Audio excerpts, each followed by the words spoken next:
ষড়ঋতুর দেশ বাংলাদেশ। ঋতুর সঙ্গে এদেশের মানুষের বদলায় মন, মর্জি ও রুচি।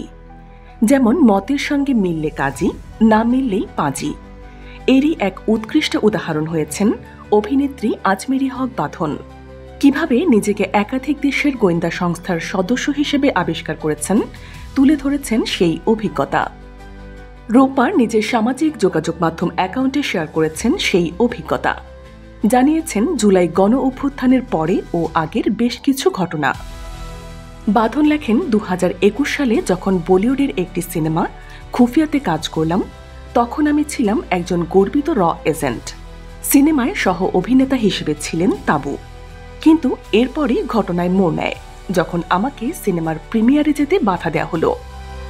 বাঁধন লেখেন, আমার ভিসা একবার দুইবার নয় 5 বার ভারতীয় হাই কমিশন থেকে প্রত্যাখ্যান করা হলো।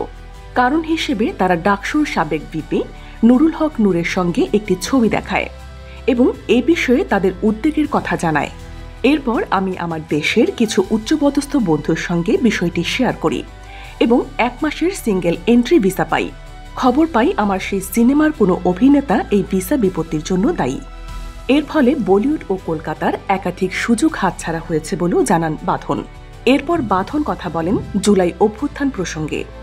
তিনি বলেন, জুলাই অভ্যুত্থানে আমাকে বলা হয় আমি সিআইএর এজেন্ট এবং ইউএসএইড থেকে টাকা নিয়েছি এবং এই অভ্যুত্থানের জন্য দায়ী।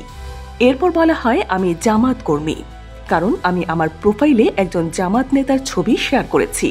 এর মধ্যে আমাকে বলা হয় আমি ইসরায়েলি গোয়েন্দা সংস্থা মোসাদের সদস্য। তারপর গতকাল রাতে আমাকে আবারও ভারতীয় গোয়েন্দা সংস্থার র এজেন্ট বলা হয়।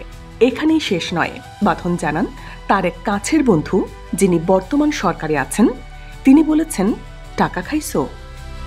হতাশা প্রকাশ করে বাঁধন বলেন, কি ধরনের সমাজে বাস করি আমরা।